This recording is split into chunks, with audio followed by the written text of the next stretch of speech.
Welcome to my podcast, Resolutionary Leaders. I'm Helena Gatto, your host, and today we have Hesha Abrams, who is a master mediator, among other things. And when I say master mediator, she's the queen. I don't usually get nervous before these recordings, but I'm actually a little nervous, so just bear with me because. And she showed up like going, I'm glad I put my bra on, and I'm like, oh my God, you're so amazing. Because this is what happens when you are at the top of your game and industry. You just don't care anymore because you're amazing. God, I love it. So It's hard work. I've earned every wrinkle and every gray hair that I cover. okay, so I'm not going to do a massive preamble other than to say that you're the queen of this industry and you've written a book called Holding the Calm. And even though what you do, which is mediating massive, big billion-dollar deals that make people billions, save people billions in the private sector, public sector, my podcast is really aimed at helping people navigate not such high stakes situations, however, high stakes for them personally, because your day-to-day job, when it sucks, it has a massive impact on everything. I am just going to hand it to you to give us as many pearls of wisdom as we can get out in the next 40 minutes. Wonderful. And I'm happy to do that. And I tell people, human beings have egos, and we all play bumper cart ego. I don't care if you're in a $5,000 suit or a $5 t-shirt you got at Goodwill. The ego is the same. It's exactly the same. I want to win. I don't want to lose. Don't make me look bad. And I want my own way. That is true, whether you're dealing with a 5-year-old or an 85-year-old. It's true. I just write those things down and just, that's all I got to worry about. It's exactly right. So this is the first message I give everybody. First of all, give yourself grace. You have to start from that perspective. This is hard stuff. We don't teach it well in schools. We don't explain it. So how do you negotiate? How do you resolve conflict? It was the way your family did, right? That was what was modeled for you. So the first question I always say to people is, did you like it? Was it good? Was it handled well? Is that something you choose to model? 95% of the time, you're going to go, no, it's not. That's what happened in my trajectory. I grew up in a very dysfunctional family, lots of bad stuff. I did lots of therapy, and I started going, okay, who am I? What do I want? And I was very young, and I had a child at 23. I was ill-equipped. I didn't know anything. I didn't have good modeling for that. So I would literally go into the grocery store, and when I was pregnant, and stand around and watch other mothers with children. Oh, I don't like that. Oh, I like how she handled that. Oh, no, that's not good. Oh, that's interesting. And I watched. I needed to learn, and I knew I needed to learn. I've done that my whole life with everything. And the way I look at it is, if I'm not better next year than I am this year, I failed. Somehow I failed. So it's this continual improvement of myself. So I'm not competing with anybody, just me. Can I get better? What can I do to improve me? And from that place, guess what happens? The amygdala calms down. That's the fear and negativity center of the brain. Your skill set goes up. Your confidence goes up because, as we all know, confidence and self-esteem are earned, not given. And how many people listening to it, raise your hand up in the air, have dealt with somebody very powerful, very wealthy, very strong, who throws a temper tantrum like a child? It's ridiculous. My hands up. Exactly. Okay, so how do we do this? And so the reason I wrote this book is I'm actually escaping the hurricane in Florida now, or I'd have a copy of it to show you. I didn't bring one with me. I'm in Houston with my kids.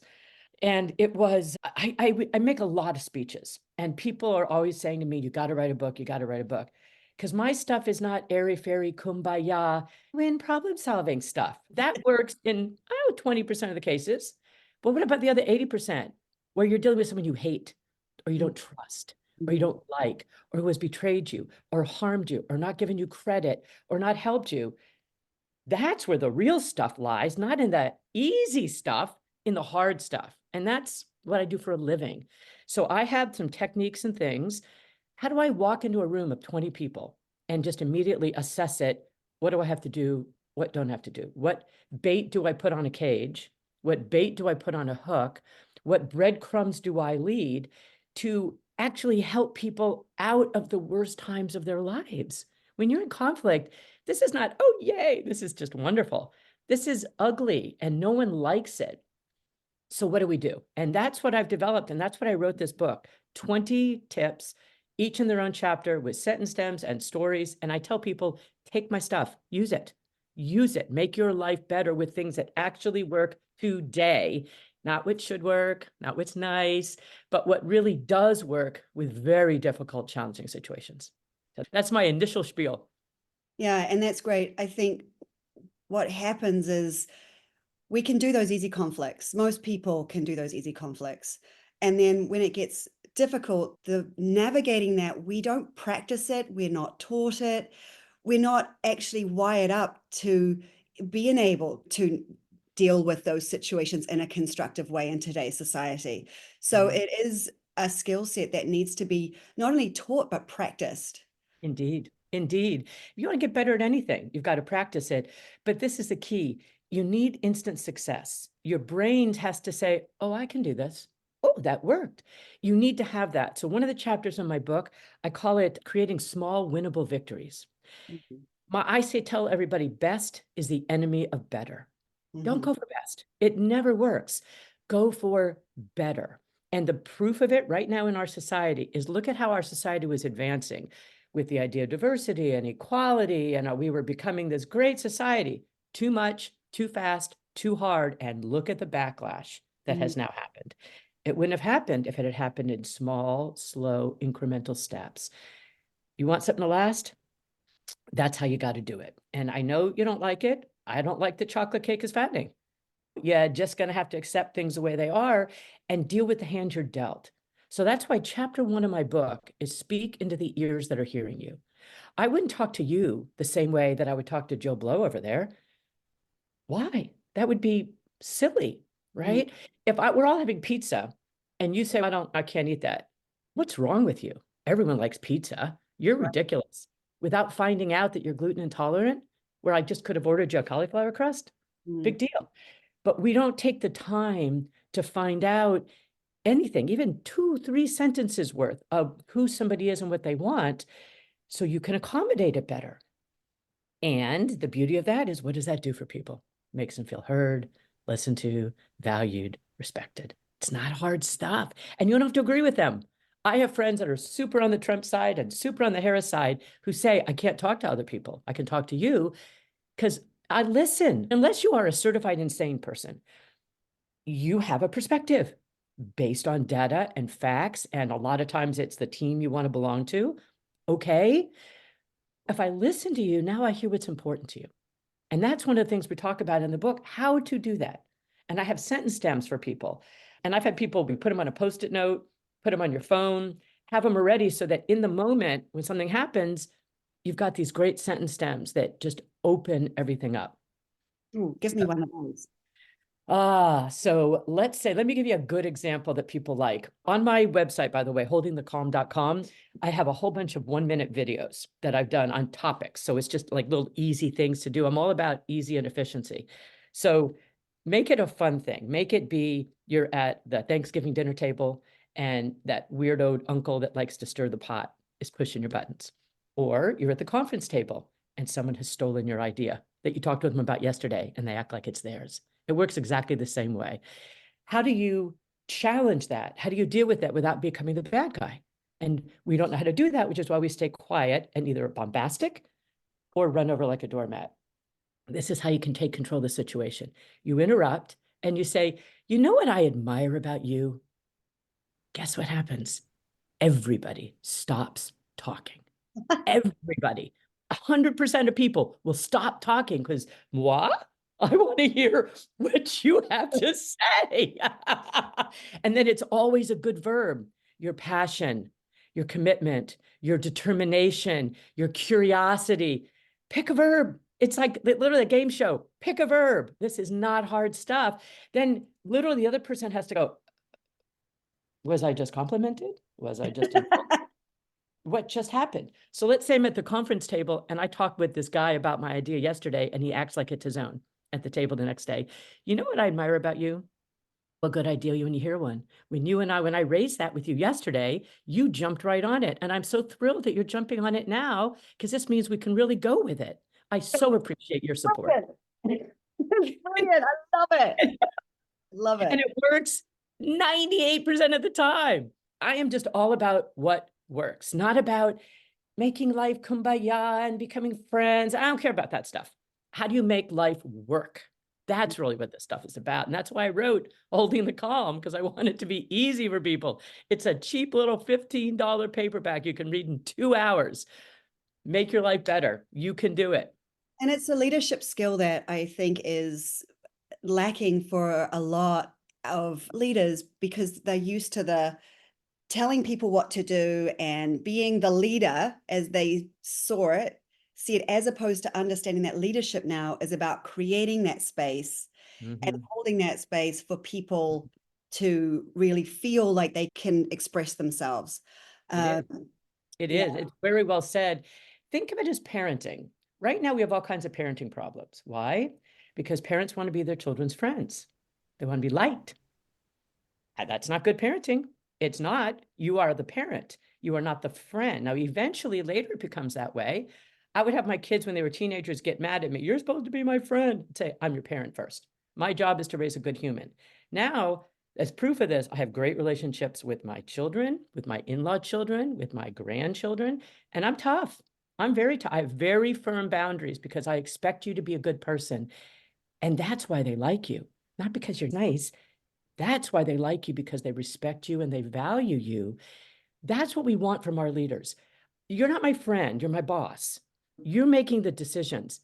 But the fact that I have input, that you respect my opinion and listen to me, even though you don't do what I suggest, that's good enough. You're the boss.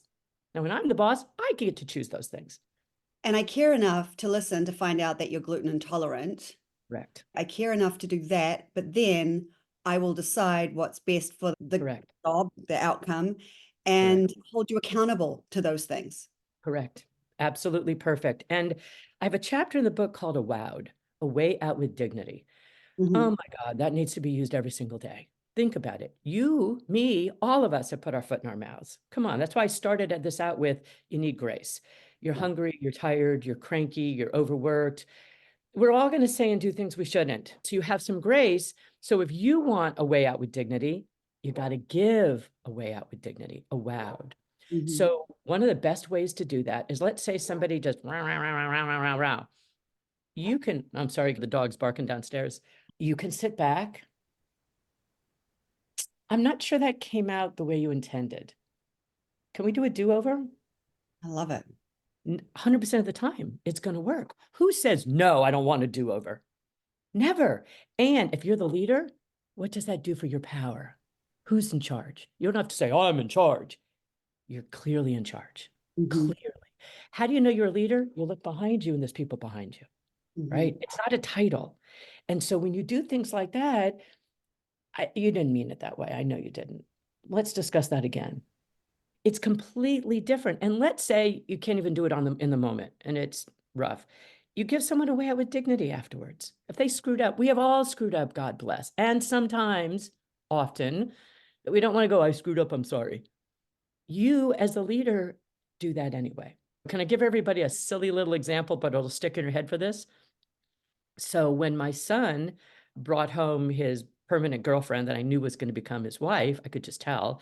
She was young and she was a little ditzy and like this. And I'm loving on her because I'm going to be this girl's mother-in-law and I'm smart enough to know, you know, she's sleeping on with my son. So I got to be smart here. That's why you hear mother-in-law jokes instead of father-in-law jokes, because a lot of women are not smart with how they handle the mother-in-law thing and the power differential with their son.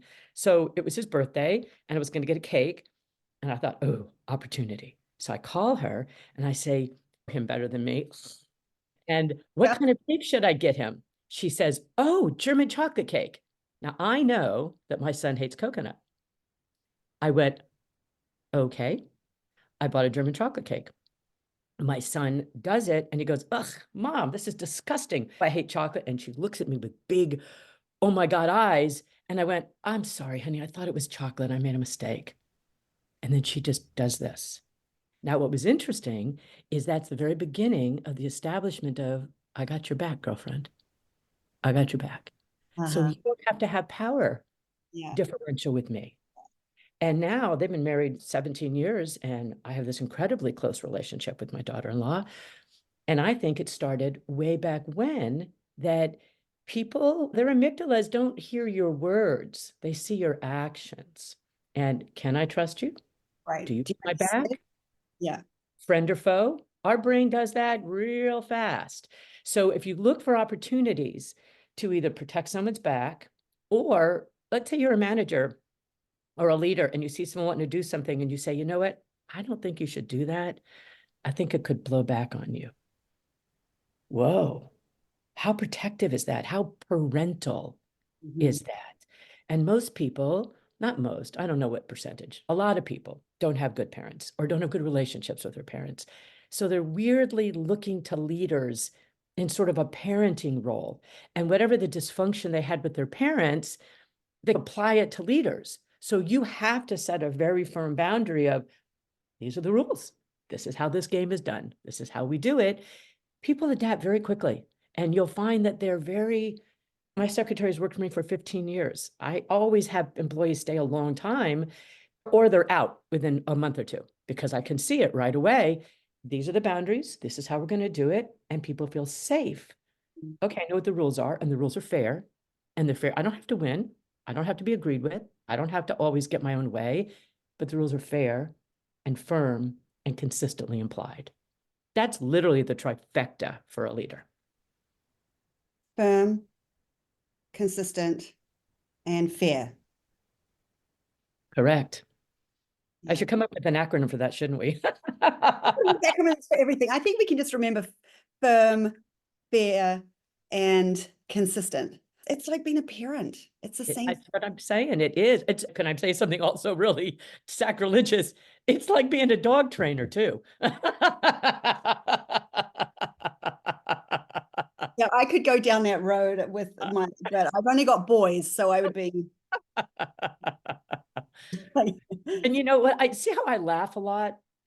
I laugh a lot. And I didn't figure that out really until I would say my late 50s. I listen to a lot of comedy when I'm driving. I look for every opportunity to laugh because life is hard. There's a lot of stress, there's a lot of difficulty.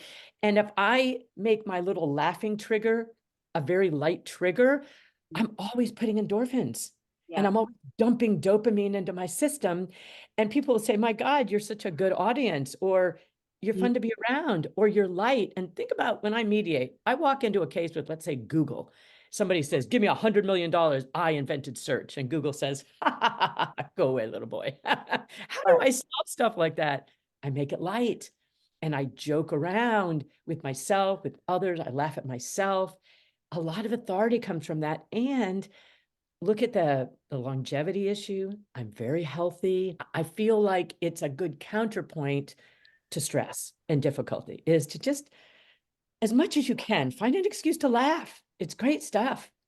And it's a unique ability, though, to be able to go into that deep, intense, high stakes emotional place and hold that space and also be that light, fun person. Is it? Yes. Is it a skill? I'm going to give you another example of a case that just happened to me 2 weeks ago, just because I practice it, I look for triggers all the time. I was doing this very huge case, high testosterone, high aggression, like really intense. So I'm having dinner with the client tonight before, and we're in a meat restaurant. And so we're ordering what everybody's ordering, right? And this one guy is talking to me and he's trying to lobby me hard. So he's very intense and he's just going at me and he's trying to tell me all this stuff, right? And the waiter comes around and says, taking orders, and looks at him and says, what would you like, sir? And he turns like this and he goes, meat, just give me some meat. So I stop and I said, hold on, we must enjoy that. That is hilarious. What are you, a caveman? You want me to give you a turkey leg? We just started joking and laughing and everything calmed down. Now, I just look for opportunities for that. And honestly, when people say something witty or clever or funny and you call them out on it, what have you done to the power? You've got it. 2, what have you done to validation? You just gave it. 3, what did you do for them? They feel seen, heard, and valued. Look at the trifecta of stuff you get by just doing some of this holding the calm techniques. That's Mhm. why I wrote this book, so people can have this stuff, build it into your daily life. It's a WD-40 of gliding through the world. So talk to me about how people who are in toxic work environments, they're feeling like they're walking on eggshells. Your amygdala is hyper alert, and they're going into fight or flight very easy, or freeze, which is often a safer place to go in the workplace. Just Yeah. how do you overcome that on a daily basis? These are situations where you have to show up to work. A lot of people can't just quit on a dime, and it takes time for these situations to be resolved. And I deal with people that are just exhausted Yes. mentally, physically from the ongoing stress of that. So can you speak to that a little bit? I can. And first of all, I have compassion for everybody on that. It's just very tough. And so it's almost, talk about these active shooter trainings. That's what toxicity is. The first step is always to run away. That is a safe, smart world to escape. If you can escape and get another job and do something else, it's very empowering. Go do it, right? People stay in marriages they shouldn't. They wear clothes that are uncomfortable, shoes that are uncomfortable. We tend to stay with status quo. So if you can move it, I bless you. Go. But let's say you can't. So I always like to deal with the hard stuff. Let's say you can't. So the first thing to do is to sit back and do an autopsy, a self-diagnosis on yourself. What I'm doing is clearly not working. Because Mhm. what happens is we tend to get into blame. I'm not wrong. They're doing it to me. I'm a victim. If you're a victim, you need a perpetrator. All Mhm. of that can be 100% true. I'm pushing that to the side and ignoring it. I'm sitting back and saying, they're forcing me to play football. I'm not good at football. My hand's not big enough for the ball. It's too aggressive. It's too hard. I'm going to change this gosh darn game into tennis because I'm better at tennis or Mhm. golf or pickleball, right? I'm going to change the game. How am I going to do that? Mhm. Okay. What are the triggers? What happens? I'm going to have sentence stems ready because I'm going to have them. I'm going to have a plan of action ready because if you do the analysis, it's all patterns. It's the same stuff over and over again. We know that because as victims, that's what we say. It's the same stuff over and over again. So now that you've identified the pattern, how can I make my stimulus, my response different? And literally at holding the calm, I got 20 ways to do it. Pick Mhm. one, whatever works for that situation. And then, for example, silence. I have a whole chapter on silence. Do you know how powerful silence is? Do you know how uncomfortable this makes people? Very uncomfortable. Who's got the power? You. You're not talking. You're not talking. You're not saying a word. It makes them very uncomfortable. They will say the wrong thing. They will do the wrong thing. It's a great negotiation technique. You'd be very quiet, and then people will rush to fill the space, and they'll say stuff they probably shouldn't say. And so you get intel, things that are going on, and you can use it. The first thing I would say is if it's really toxic, you create a moat around yourself first. And number one, being comfortable with silence without churning. You do it as a technique. And I have a whole chapter in the book on how to do this on a technique. Then you have a certain sentence stem. What did you mean by that? Do you know how uncomfortable that makes somebody else? How it puts them in their place instantaneously to have to justify and defend? And a lot of times people poke your buttons because they get a sick, weird pleasure out of it. They tormented their little brother. Okay. And you react. So you're playing the game. They're like jerking you like a little dancing bunny. I'm not going to be your dancing bunny. That's not what's going to happen. So you start out with stuff like that. Then, like I said, in the book, I've got so many different ways to be able to play with this. You pick one. Chapter one of the book is speaking to the ears that are hearing you. Mhm. So let me give everybody a little simple, easy thing. If I said, would you speak to an introvert the same way you would speak to an extrovert? We would all say, no. And yet don't we? Why would we do that? Because we have one speed. I want us to have several speeds. I'm doing this 30 years. I'm an expert in it. Great. You can get better tomorrow. And then you just keep going more and more. So let me give you three simple diagnostic tools to do while somebody is yammering at you and you're using silence. Are they an introvert or an extrovert? I'm going to approach you differently, aren't I? You're a big picture person or you're a detail person. You're a thinker or you're a feeler. That's it. those three analysis. So I'm listening to you, and you use a lot of words like I think, and the data shows, blah, blah, blah. Why would you talk about feelings to them? Their Mhm. feeling part is dead. They can't even access it. So talk about data stuff. Talk in their language. You're mirroring their language. Mirroring is another well-known technique, but you don't have to mirror it perfectly. You just have to mirror the content. So you verbs. I'm a big believer in verbs. So you mirror those verbs, right? If you're a thinking analytical person and someone's talking about their feelings, let's say you're a male manager and you got all these women talking about their feelings, okay? Use feeling words. You don't have to become their shrink and go into the feelings. Just use feeling words. Thank God you get it. That's all that's going to happen. So that's marvelous. Let's say it's big picture versus detail. The overall strategy and the 10-year plan, rah, rah, rah, rah, rah, versus we had to balance a budget today. We need to look at the ROI. We need to look at the RIF that we're going to do for the workforce. Okay. Are we going small? Or are we going big? No, neither one is better than the other. You need both. But if you're a big, I'm going to go big. If you're little, I'm going to go detail. What's the Mhm. big deal? Same thing with introvert or extrovert. If you're an extrovert, we're going to talk a lot and kind of fast. If you're an introvert, going to be quieter, calmer. I'm going to be quieter and let you talk more. I'm going to validate what you're saying. It may take you longer to get it out, and I'm going to be patient and appreciative. But that would be annoying to an extrovert. So an extrovert, you got to go faster. Again, where's the power? You. Where do you have fluidity on the axis? Most leaders have taken Myers-Briggs junk and the driver thing, and there's a million little tests out there. I like them all because I find them interesting. But the basic thing I do for me to be a master at this stuff is fluidity. I want to have fluidity. I want to be able to handle and deal with everybody, whether you're a man or a woman, whether you're intense or calm. It's a failing on my part if I can't reach you. That's how I look at it. And if I'm trying and I'm hitting a brick wall, it's me. It's not you, because I've decided I have the skill set and the ability to do it. So I have used the wrong approach. I've used the wrong bait on my hook. Mhm. What am I doing wrong that it's not getting to you? And let's say you're in the middle of something and it's already gotten hot. You stop and say, I apologize. First of all, everybody stops. And you with their hands like this, because see the barrier I'm putting up? I apologize. This is not going the way I want it to go. And then you validate. I have something in there called the sandwich technique that's known, but most people don't do sandwich technique very well.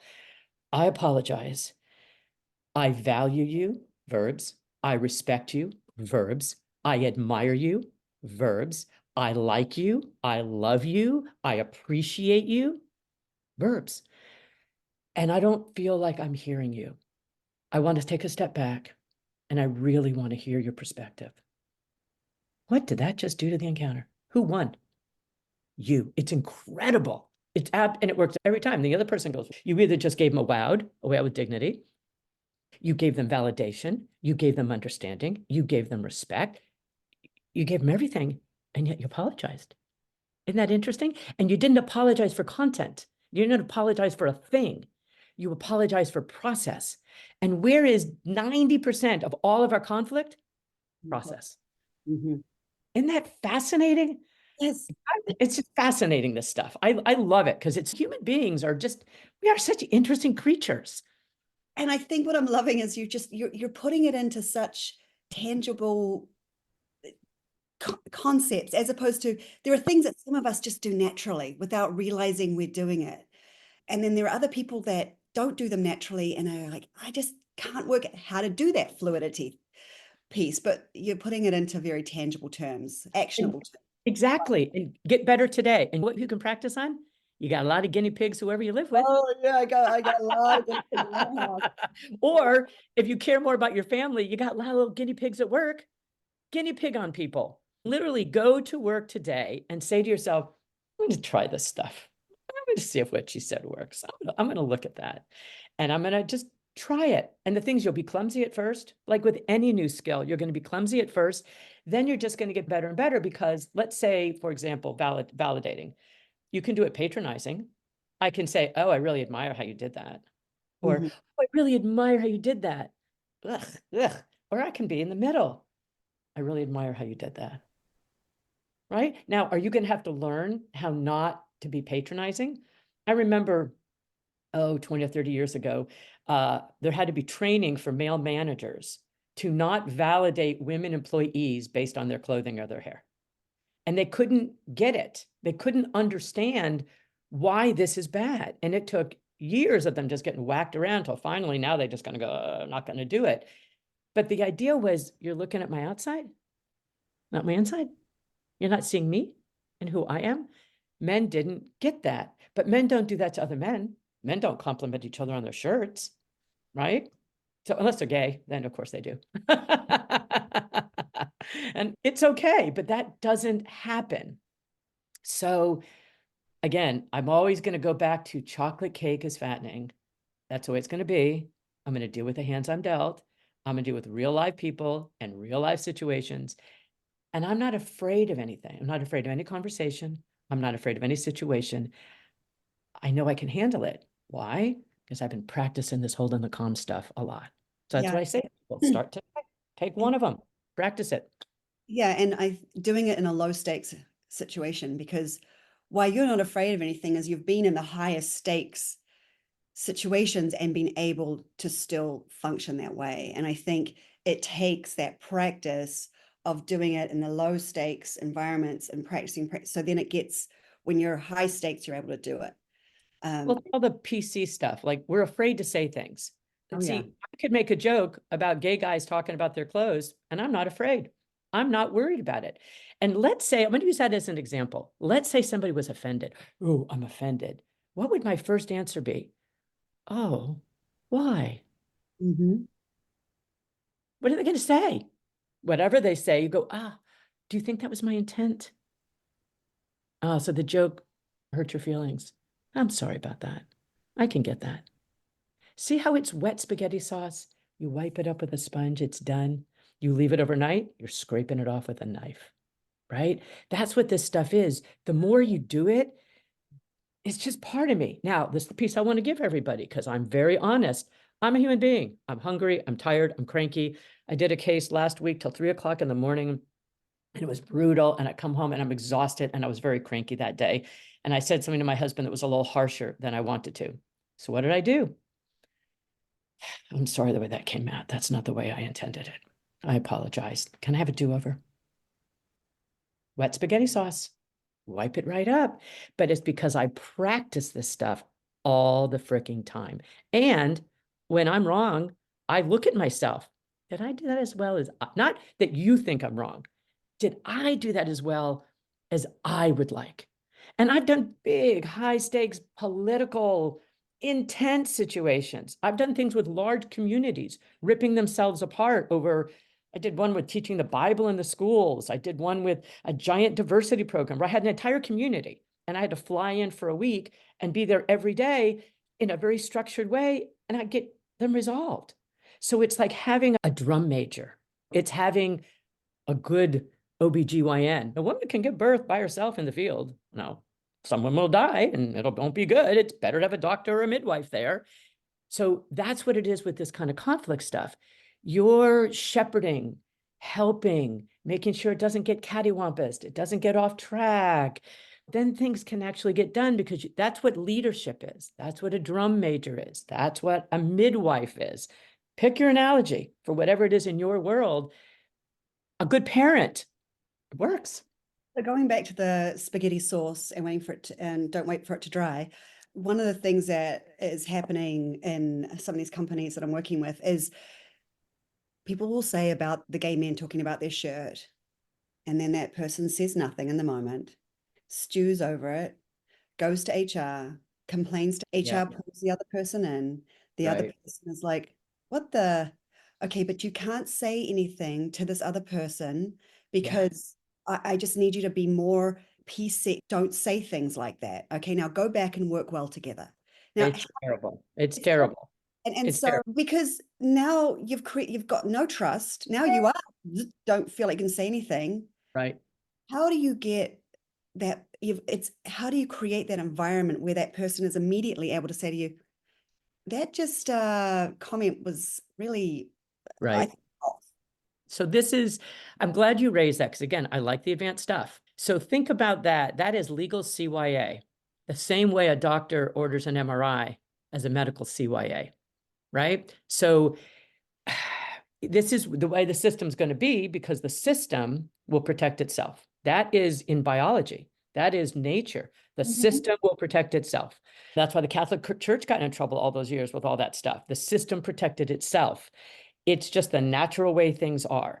So what I would say is you can't rely on the other person who has just been insulted to hold the calm enough to say it to you. Now, I would, you would, we develop this skill set stuff all the time.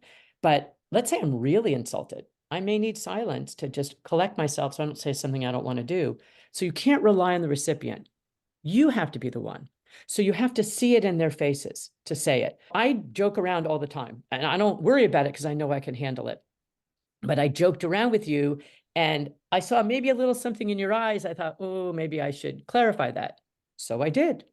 You, as the sender out of information, have the responsibility to clarify it. That's part one. Let's say you didn't and you get called to HR because I want to be real about this stuff. How do you do it then? An ombuds program, a mediation program, a conciliation program. Most organizations have things like that. They're fantastic. And the reason is because they create plausible deniability. You got a cloak of confidentiality, so it can't be used legally against you. So the company's now not worried about CYA. You're not worried about CYA, and it can correct stuff like that. The best example I can give you, the last chapter of my book is about the post office. Remember 20 years ago, people used to say going postal? Some guy, disgruntled somebody would come in and shoot up a post office. And it happened a lot. It was terrible. So there was a woman, and she has become a very good friend of mine. Her name is Cindy Halberlin. She was just a basic mediator, just doing some basic stuff, and had read this book called The Promise of Mediation, which is a little more academic about the theory of mediation. And she went to the Postmaster General, I should even add 20 years ago, something like that, and said, we need this because there's so much tension. There's no off-gassing that's happening for people's feelings. We need this. So they created a program called Transformative Mediation that was not designed to resolve anything. It was not designed to come to an agreement. It was designed as an off-gassing mechanism that people could just talk to each other and reestablish that kind of trust. And they had mediators that would come in and facilitate that. Now, I'm honest enough, this was maybe 30 years ago now. I'm honest enough that I was a young mediator. I did not apply for the program because I thought it was garbage. How can it do anything? You're not trying to get an agreement. You're not driving toward a goal. It's this touchy-feely weirdo stuff. I fully admit I thought that. It was a booming success. You've not heard of another post office being shot up at all, and it is still running. It is absolutely incredible because it's an off-gassing valve. You don't need a resolution for stuff like that. You need, in the book, I have a whole story about a supervisor who was given too many people to supervise and it was too hard. So he just numbered everybody. So he would call them number 4, number 12, number 32, and he thought it was funny and good. There was an African-American employee who was highly insulted, who said, I'm a father, I'm a deacon, I'm a this, I'm a professional. And it got nasty. And then when they had this conversation and got to see each other as people, there were tears involved by 2 grown men. It was beautiful. That's what tends to happen. If you are stuck and you get stuck in a situation like that, and I say to you, Grace, give yourself grace. We will all put our foot in our mouths. That is just the nature of the way the deal happens. How do you clean up that spaghetti sauce? And if you didn't do it while it was wet, which is better, okay, then, which is best, how can you do better? By scraping it the next day, you ask HR to bring in a facilitator so that you can have the ombuds program, a mediator program. And you know what you need? An hour. You don't need more than an hour and a half. This is not a big deal.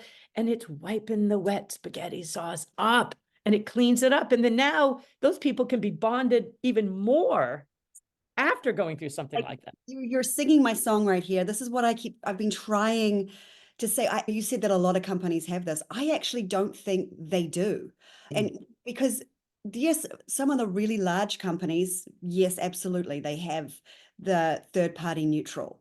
But a lot of companies don't, and they feel like HR, that's HR. There has to be that third party neutral for the scraping off the spaghetti sauce.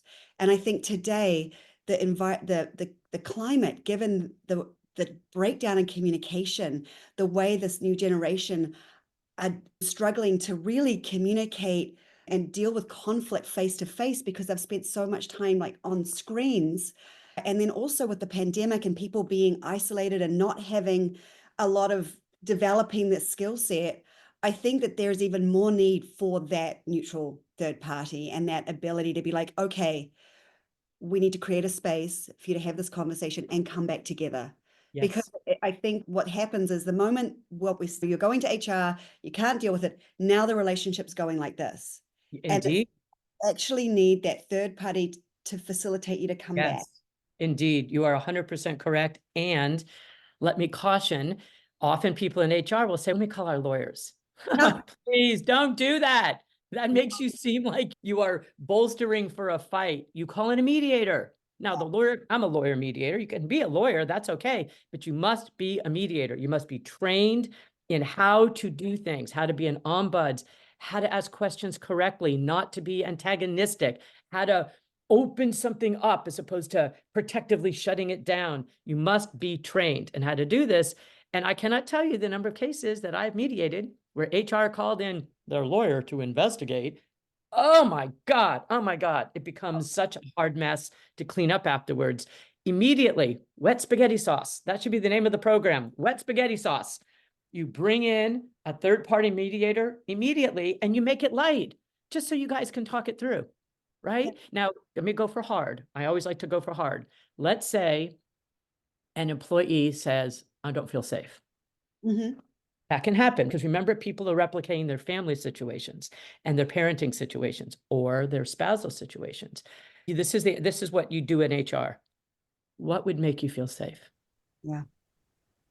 Because he's got or she's got a perspective also, and we're trying to be fair here and try to see if we can't clean this up so that you do feel safe. What would make you feel safe?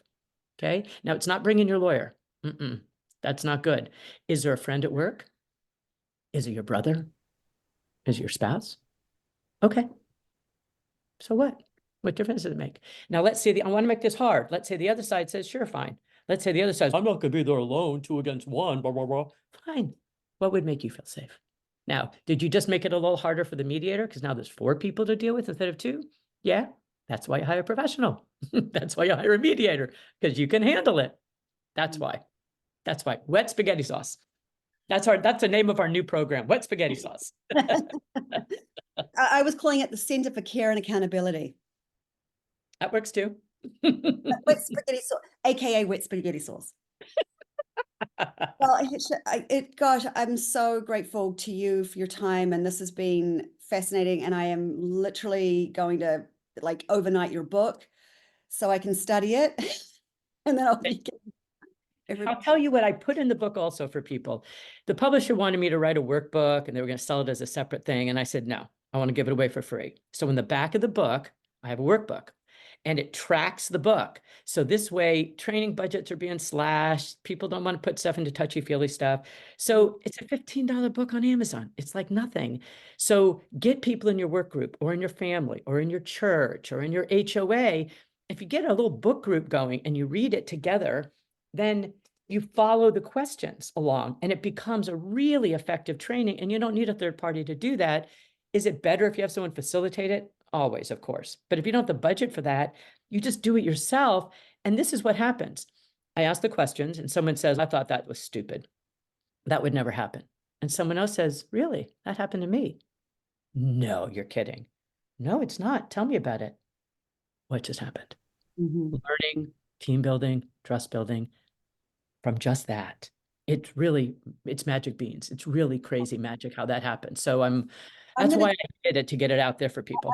I've got 2 teams already that I'm going to use this with. Do I have to get any kind of like rights or anything? I can just go and take it into this group. Okay, I'm on it. And part of my reason in doing that is, thank God I make a good enough living with what I do as a mediator. My goal is high tide raises all ships. It's like Ben Franklin invented the weather vane and he didn't patent it. He just sent it out into the world so that houses wouldn't get blown up by lightning. I feel like that's what I'm doing with this. This is a weather vane. I am giving it out there to people. Make your life better. Do good things with this. Spread it around. And I have my LinkedIn page, an Instagram page, a Facebook page. I post every single day, and I rotate between inspiration, education, and entertainment. So I do funny little light things and then hard, deep things in 30 seconds a day so people can keep it in their mind. And so I'm going to leave us with one funny little thing that I just posted. What does space smell like? Isn't that an interesting question? How can we ever know? We're never out there without a helmet. But astronauts have come back, and as soon as the residue is still on the helmet. So when they lift it up, they get a whiff of it. And you know what every single astronaut has said? It smells like burnt metal or charred meat. Isn't that interesting?